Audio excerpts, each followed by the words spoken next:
And we're back. Welcome back, everyone. I wanted to thank you all for checking this out. So, been a ride. Since August of 2021, I've been working on this album project after a situation, and I am completed. I am done. No name for the band. Call me Glenn. Or Guz Bucket. That's the YouTube name. The album is called The Dirty Streets of Drugs and Alcohol. That's one of the songs that Jason wrote that I dug from the crypt. Bunch of shit going on, but I'll cut to the meat and potatoes. I'm done. 9 songs. American You. The other ones. That I wrote that are kind of crappy and the quality sucks. Again, this is a demo, so don't get all fucking pissy with me. It's one of those things that I just needed to do, and with the crappy equipment I have, this is as good as I'm gonna get. So I did it, and I am going to work with a local producer later to kind of either polish it or just re-fucking do it. But again, I'm still alone, so I don't have a drummer. I suck at drums. I have a drum kit sort of dissected. I cheat and use a synthesizer. Can't you tell?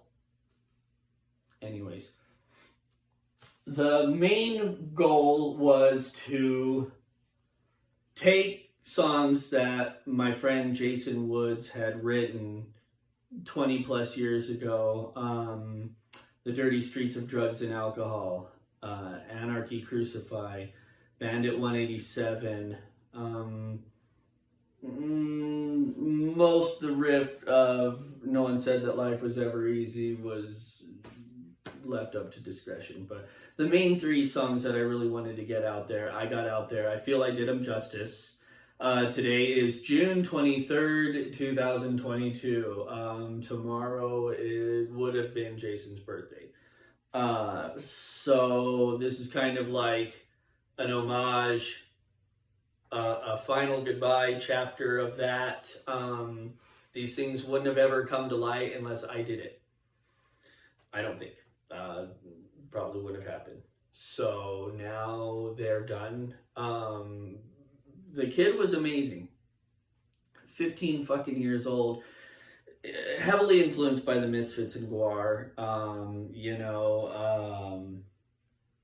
It's hard to believe that it's been so long, but people who grew up in that era, in that 90s time with us, around 97, 98, may or may not have even heard these songs, but they were probably fucking drunk at the time. And they were probably fucking drunk at a fucking party out in the middle of fucking nowhere where we're burning pallets and sucking off a keg and doing acid, or at the fucking junkyard that will remain nameless. Us Las Cruces folk know that we don't need an excuse to go out in the middle of the desert and get fucking shit-faced. At the time, that's what the wolf pack was invented for, was to bust our fucking inebriation parties back in those days. But I miss my brother, Jason Woods. He's a great guy. I wonder what the fuck he'd be doing today, but I'm a lot happier with some of the songs after I redid them. You can kind of tell from the beginning of the album to the end that the quality gets a little better. Yeah, sorry. And the drums get a little better. Instead of miking the drums fucking live like a goddamn retard, I plugged them directly into an input. So to recap how I did all of this, I just played guitar and drums usually at the same time, recorded bass over it, and then recorded my voice over it on a cassette. And then took all of those 4 tracks into a whatever the fuck audio box that I have, and just literally hit new song, plugged it in, all 4 tracks from cassette into digital. And then I got a new tape, put the digital out to one input of a new cassette in the Tascam cassette recorder, and that's what you're hearing. The final copy is really rough and tumble and actually recorded live instead of direct. It's playing out loud, and I just set my fucking shitty iPhone 6 down and record it. So it's done. The album, The Dirty Streets of Drugs and Alcohol, an homage to closing a chapter, an homage to my best friend Jason Bones Woods, who was fucking an amazing kid and got murdered, and whole situation took a while. You never get through it. You never get over it. You just, one day at a time, you just survive. So, 9 songs, pretty decent demo, a polished recording of some things will be coming later. I have some big shit coming up, totally off the subject. I'm going to write a cookbook, but less of a recipe book and more of a